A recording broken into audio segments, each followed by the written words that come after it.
시작. 내가 그리스도와 함께 십자가에 못 박혔나니 그런즉 이제는 내가 사는 것이 아니요 오직 내 안에 그리스도께서 사시는 것이라. 사는 것은 나를 사랑하사 나를 위하여 자기 자신을 버리신 하나님의 아들을 믿는 믿음 안에 사는 것이라.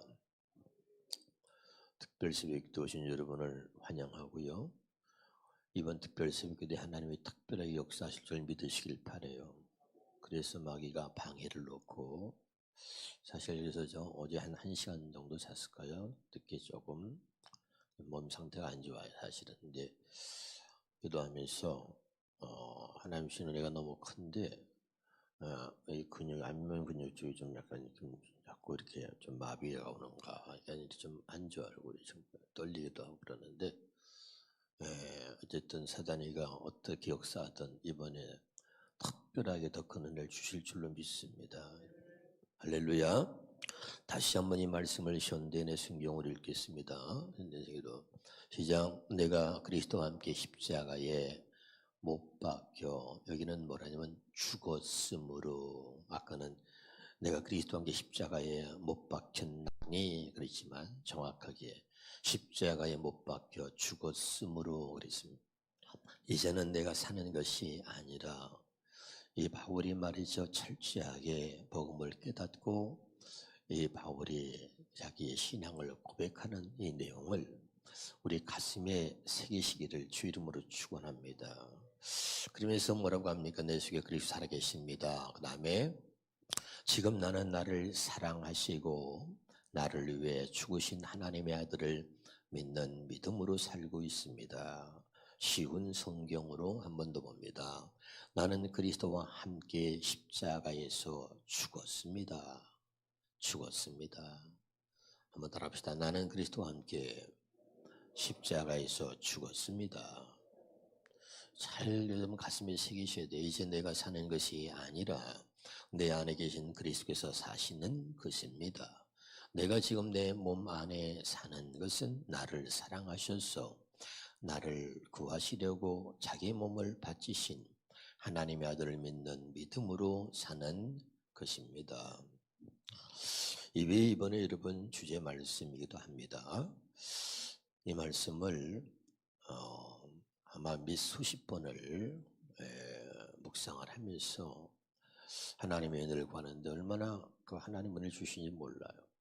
이 말씀이 여러분의 가슴에 새겨져서 진짜 이번 특별 새벽기도에 내가 죽어야 내가 산다, 이게 무슨 의미가 있는지 확실하게 여러분이 깨닫고 이 말씀이 여러분의 가슴에 새기시면은 모든 것들이 다 해결될 줄로 믿습니다. 그럼 이제 내가 왜 죽어야 하나? 왜 내가 죽어야 하나요? 따라합시다. 그럼 내가 왜 죽어야 하나? 내가 죽어야 내가 산다, 이게 주제인데 왜 그러면 내가 죽어야 하나? 한번 따라합시다. 죄인이기 때문입니다. 자, 로마서 6장 23절을 보겠습니다. 로마서 6장 23절입니다. 시작. 죄의 삭은 사망이요 하나님은 사는 그리스도 예수 우리 주 안에 영생이다. 죄의 삭이 뭐라고요? 왜 내가 죽어야 하냐면 죄값이 사망이기 때문에 그런 거예요. 그래서 한번 따라하겠습니다. 죽지 않으면 자유로워질 수가 없다. 죽지 않으면 자유로울 수가 없는 거죠. 그래서 우리가 죄에서 자유로울 수가 없다. 근데 왜 죽어야 하느냐? 죄인에게 죽어야 되고 죄값은 사망이기 때문에 그 죄값을 치르지 않으면요 죄로부터 자유로울 수가 없는 거죠. 그래서 우리가 반드시 죽어야 되는 거예요. 죄인이기 때문에 죄값을 치러야 되고 죄값은 사망인데 반드시 죄값을 치러야만 내가 죄로부터 자유로울 수가 있다는 것을 알아야 돼요. 한번 따라하겠습니다. 구원의 시작은 죄로 인하여 내가 죽는 것으로부터 시작됩니다. 다시요. 구원이 뭐예요? 구원의 시작은, 제 시작. 구원의 시작은, 따라하세요. 구원의 시작은 죄로 인하여 내가 죽는 것으로부터 시작됩니다. 이 구원의 시작인 거예요. 죄로 인해서 내가 죽는 것부터 이제 시작되는 거예요. 그게 구원의 시작인 거예요. 그래서 참된 신앙생활이란 내가 죽으면서부터 시작되는 거예요. 아멘이죠? 꼭 가슴에 참된 신앙생활. 왜 나는 참된 신앙생활을 못하느냐? 참된 신앙은 내가 죽으면서부터 시작되는 거예요. 죽지 않은 사람은 신앙생활 하는 게 아니에요. 취미생활 하는 겁니다. 내가 죽어야 참된 신앙생활을 시작하고, 내가 죽어야 신앙생활이 어떤 것인지 맛보기 시작하는 거지요. 내가 죽지 않으면 신앙생활은 취미생활이에요. 여러분, 우리는 취미생활로 신앙생활하는 것이 아닙니다. 그래서 여러분, 하나님은 사랑하는 자, 택하신 자들의 죄를 깨닫게 하시고, 아멘. 그 죄값을 치러야 되고, 죄값을 치르고 나서야만 죄로부터 자유로울 수 있기 때문에 하나님이 사랑하는 자, 택한 자에게는 하나님이 죄를 깨닫게 하세요. 죄인임에서도 죄인인지를 모르는 사람 얼마나 많아요? 늘 자기는 옳다고 생각하기 때문에, 그래서 판단하고 정죄하고 자기가 하나님 역할을 하는 사람들이 수없이 많아요. 왜? 마귀처럼. 마귀가 지가 하나님이 되고 싶어, 그 하나님의 자리에서 경배받고 싶어서 그렇게 교만했던 그 마귀처럼, 이 죄인임에서 죄인임을 깨닫지 못하는 사람은 늘 자기 혼자 의롭고 자기만 옳은 거예요. 그래서 모든 걸 판단하고 정죄하는 거죠. 하나님처럼 되려고 하는 겁니다. 무서운 거예요. 그래서 하나님은 사랑하는 자들을 꼭 하나님께서 죄를 깨닫게 하시는 겁니다. 로마서 3장 20절입니다.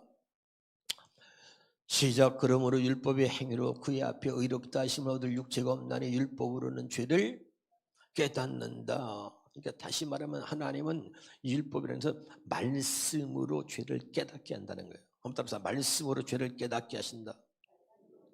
갈라디아 3장 19절입니다. 시작. 그렇다면 율법을 주신 목적이 뭐냐? 하나님 우리에게 말씀하실 때 분명한 목적이 있는데, 그것은 약속된 분이 오실 때까지, 약속된 분이 누구죠? 예수 그리스도죠. 그리스도가 오실 때까지 죄가 무엇인지를 깨닫게 하기 위한 것이다. 이 율법은 천사의 전에 준 것을 사람이 받아 공부하는 것입니다. 그러니까 율법 준 목적이 뭐냐 분명히 말해야죠. 약속된 분이 오실 때까지, 그 약속된 분이 누구예요?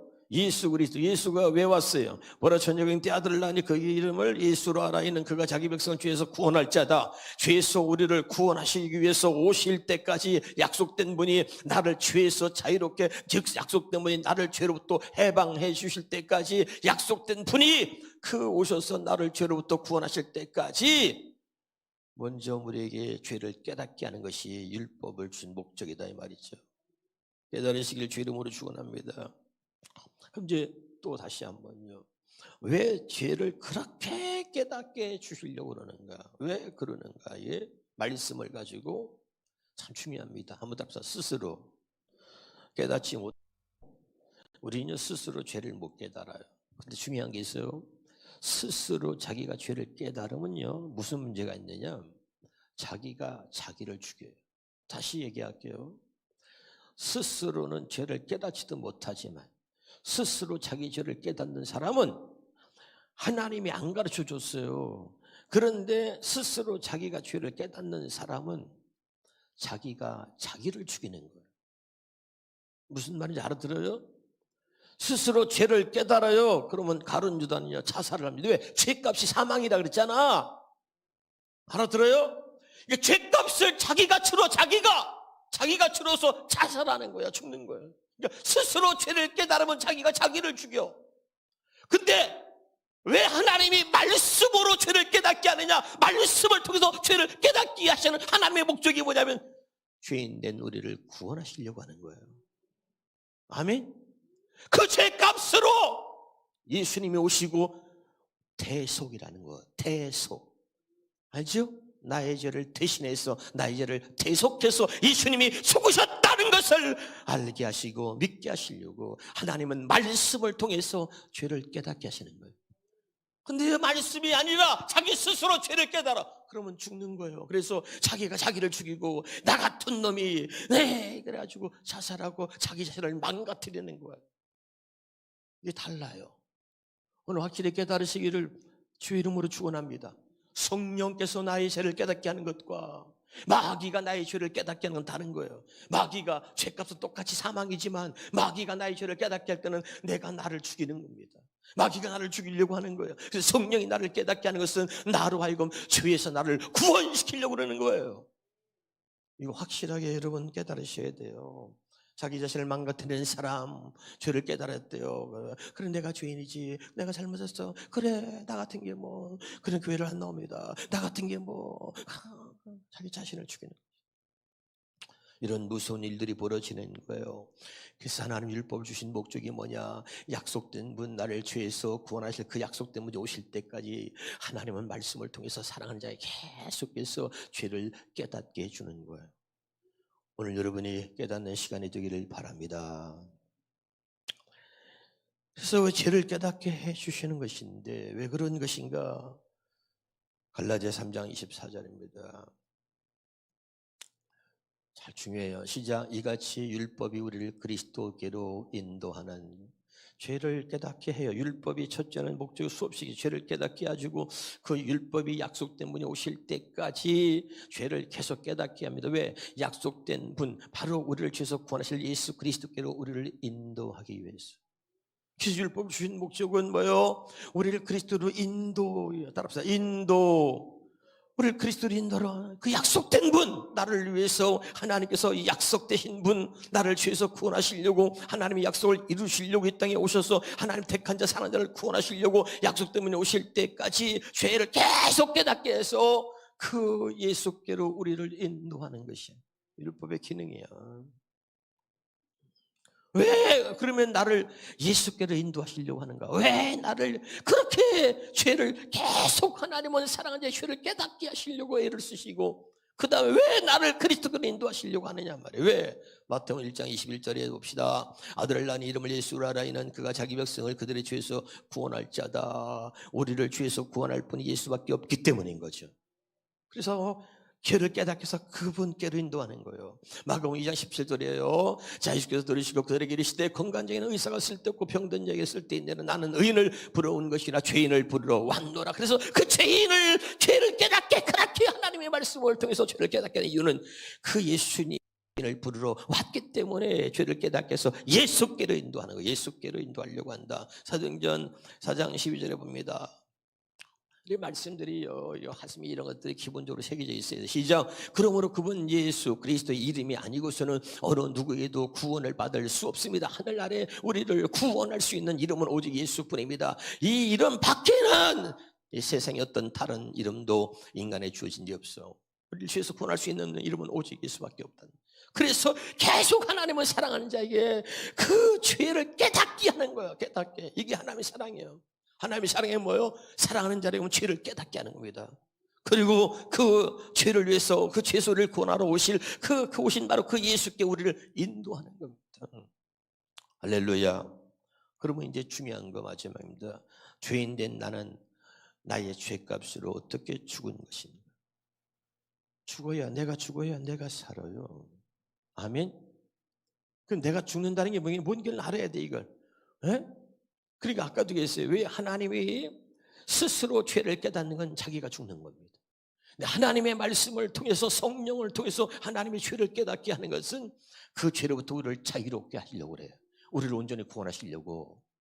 알아들었죠? 중요한 거예요. 요한복음 3장 16절입니다. 죄인된 나는 죄값을 어떻게 죽었나? 하나님이 세상을 이처럼 사랑하사 독생자를 주셨으니 나를 사랑하신 하나님이 나의 죄를 깨닫게 하신 것은 나의 죄를 대속한 분이 나를 죄를 위해서 대속하신 분이 있다는 것을 알게 하시는 거예요. 그래서 하나님이 나를 이렇게 이처럼 사랑하사 독생자를 주셨으니 이는 그를 믿는 자마다 멸망하지 않고 영생을 얻는다. 이 말이 뭐예요? 하나님이 나의 죄를 대속하시려고 아들을 보내셔가지고 나의 죄를 그 아들에게 담당시키셔서 십자가에 못 박아 죽이셨다는 거죠. 요한일서 2장 12절입니다. 요한일서 2장 12절에 자녀들아 내가 너에게 쓰는 것은 너희 죄가 그의 이름으로 말미암아 사함을 받았으며 이 성경을 쓰는 이유가, 사도 요한이 말이 요한일서를 기록하면서 내가 이거 쓰는 이유가 뭐냐면 죄가 그의 이름으로, 예수 이름으로 사함받았다는 것을 알게 하려고 이걸 쓰고 있다는 거야. 그럼 어떻게 우리가 죄에서 사함받았느냐, 네가 죄 사함받았다는 것을 내가 알게 하려고 내가 이 글을 쓰고 있는데 어떻게 죄 사함받았느냐. 이사야서 53장 6절입니다. 우리는 다 양같아서 그릇 행하여 각기 제 길로 갔거늘 여호와께서는 우리 모두의 죄악을 그에게, 예수님에게 담당시키셨다. 이걸 알게 하셨어요. 그래서 사도 요한이 우리가 죄사함을 받았다는 거, 어떻게 하나님께서 바로 아들 예수 그리스도 독생자를 보내셔가지고 우리의 모든 죄를 그에게 대속시키셨단 말이죠. 내가 1,000,000원 빌렸어, 내가 1억을 빌렸어, 갚을 길 없어, 감옥 가야 돼, 사기꾼으로 몰렸어. 그런데 나를 대신해서 누가 1억을 갚아줬다. 하나님이, 우리가 어떻게 할 수 없으니까 하나님의 아들 독생자 예수 그리스도를 보내셔가지고 그에게 우리의 모든 죄를 대속하게 하셨단 말이에요. 아멘. 그래서 이걸 알게 하려고 사도 요한이가 이걸 요한일서를 쓰면서 네 죄가 사함받았다는 거, 예수 그리스도를 통해서 사함받았다는 것을 알게 하려고 내가 이 글을 쓰고 있다는 거야. 아멘입니까? 제발 깨달으시기를 주 이름으로 축원합니다. 그래서 오늘 죄로부터 자유해져야 되는 거예요. 요한일서 1장 7절입니다. 요한일서 1장 시작. 그가 빛 가운데 계신 것 같이 우리도 빛 가운데 하면 우리가 서로 사귐이 있고 그 아들 예수의 피가 우리를 모든 죄에서 깨끗하게 하실 거죠. 그 예수의 피가, 이 말은 뭐죠? 예수의 피가 우리를 모든 죄에서 깨끗한다는 얘기는 뭐예요? 예수님이 나의 죄를 대속하셨다는 이야기죠. 왜 예수의 피가, 왜 예수의 피가 나를 깨끗하게 하는 거예요? 그 예수의 피가 뭐냐면 예수가 나를 위해서 대속하셨다, 나의 죄를 대속하신 분이기 때문에 그렇다. 그래서 나의 죄를 대속해서 그분이, 죄값은 사망인데 그분이 예수의 피라는 건 뭐야? 죽었다는 거예요. 대신 죽었다. 죄값은 사망인데 나의 죄값으로 그가 죽었다는 거죠. 할렐루야. 잊어버렸는데요. 요한일서 1장 8절 10절 보겠습니다. 시작. 우리가 죄 없다고 말하면 우리는 자기를 속이는 것이요 진리가 우리 속에 없는 것입니다. 나 죄 없는데 내가 뭔 죄가 있어요? 죄 없다고 하는 것은 자기를 속이는 것입니다. 10절입니다. 우리가 죄를 지은 일이 없다고 말하면 우리는 하나님을 거짓말쟁이로 만드는 것이요 하나님의 말씀이 우리 속에 있죠. 우리가 죄 지은 일이 없다고, 다시 봐요, 우리가 죄 지은 일이 없다고 말하면 우리는 하나님을 거짓말쟁이로 만드는 것이다. 죄인인 걸 잊지 말아야 돼. 아멘이죠. 다시 로마서 10장 10절 시작. 사람의 마음으로 믿어 의에 이르고 입으로 시인하여 구원에 이른다. 그러면 마지막, 뭘 마음으로 믿으라는 거예요? 뭘 입으로 시인하라는 거예요? 로마서 6장 3절부터 읽고 마치겠습니다. 시작. 세례를 받아 그리스도 예수와 하나가 된 우리는 모두 세례를 받을 때에 그와 함께 죽었다는 것을 여러분은 알지 못합니까? 이 세례가 이런 거 아주 쉽게, 내가 예수를 믿으려고 이제 들어왔어. 내가 신앙생활 하려고 신앙에 입문했어. 그 신앙생활하고 신앙생활에 입문하는 게 세례야. 아멘이죠. 그럼 세례는 뭐냐? 세례를 왜 주는 거죠? 목사가 세례를 때 묻는 거야. 예수님이 당신의 죄를 대신해서 죽으셨다는 것을 믿습니까? 아멘. 세례 주는 거예요. 무슨 말인지 알겠죠? 그러니까 여기 보세요. 세례를 받을 때요 그와 함께 당신이 죽었다는 것을 알지 못합니까? 그 다음입니다. 자, 4절입니다. 그러므로 우리는 세례를 통하여 그의 죽으심과 연합하여 그와 함께 묻혔던 것입니다. 예수님이 혼자 죽은 게 아니라 예수님이 십자가에서 죽으셨다는 걸 믿는다면 뭐야? 예수님이 뭐 죄가 있어, 죄가 없어, 죄가 없는 예수님이 나의 죄를 다 가지고 나의 죄를 대속하여 그분이 십자가에서 죽으셨다. 그래서 예수님이 죽은 것은 내가 죽은 것이다 라고 믿는 거예요. 아멘이죠? 그것은 그리스도께서 아버지의 영광으로 말미암아 죽은 사람들 가운데 살아나신 것 같이 우리도 또한 새 생명 안에서 살아가기 위한 것입니다. 5절입니다. 우리가 그의 죽으심과 같은 죽음을 죽어서 그와 연합하는 사람이 되었으면 우리는 부활에 있어서 또한 그와 연합하는 사람이 될 것입니다. 그 다음에 뭡니까? 우리의 옛사람이 그리스도와 함께 십자가에 달려 죽은 것은 죄의 몸을 멸하여서 우리가 다시는 죄의 노예가 되지 않게 하려는 것임을 우리는 압니다. 다시 봅니다. 7절에 죽은 사람은 이미 죄의 세력에서 해방됐다. 죽어야 죄로부터 자유로워진다. 왜 죽어야 하느냐? 죄값이 사망이야. 그래서 죽어야 죄로부터 자유로워지는 거죠. 8절입니다. 우리가 그리스도와 함께 죽었으면 그와 함께 그리스도 또한 우리도 또한 살아날 것을 믿습니다. 9절에 우리가 알기로 그리스도께서는 죽은 사람들 가운데 살아나서 다시는 죽지 않으시며 다시는 죽음이 그를 지배하지 못합니다. 10절입니다. 그리스도께서 죽으신 죽음은 죄에 대해서 단번에 죽으신 것이요, 그분이 사시는 죄값이 사망이니까 우리 죄값을 대신해서 단번에 죽으신 것이 그분이 사시는 삶은 하나님을 위하여 사시는 것입니다. 11절 마지막 같이 읽어보시죠. 이와 같이 여러분도 죄에 대해서 죽은 사람이요. 우리 뭐죠? 죄에 대해 죽은 사람. 다시 할게요. 내가 죽어야 내가 삽니다. 죄에 대해서 내가 확실히 죽은 사람이 되어야 나는 그때부터 다시 사는 거예요. 아멘이죠. 죽지 않은 사람은 계속해서 죄와 더불어서 죄를 즐기며 죄의 종노릇하며 죄의 노예가 돼서 사는 거예요. 죄에서 죽은 사람은 이제 죄의 종으로부터 해방되는 것입니다. 이게 말씀이죠. 그래서 하나님을 위해서는 그리스도 예수 안에서 살고 있는 사람이라는 것을 알아야 합니다. 다시 앞에 봐요. 11절만. 이와 같이 여러분도 죄에 대해서는 죽은 사람이요, 하나님을 위해서는 그리스도 예수 안에서 살고 있는 사람이라는 것을 알아야 한다. 우리는 그리스도 예수 안에 사는 사람. 자, 이제 결론을 맺고 마치겠습니다. 오늘 첫째 날입니다. 내가 죽어야 내가 산다. 내가 죽는 것으로부터 신앙생활은 시작되고 구원은 내가 죽는 것으로부터 구원의 시작이 되는 거예요. 내가 죽으면 그때부터 하나님의 역사를 경험합니다. 내가 죽으면 그때부터 성령의 일하심을 보게 되는 것입니다. 왜 지금까지 나의 문제는 뭐냐?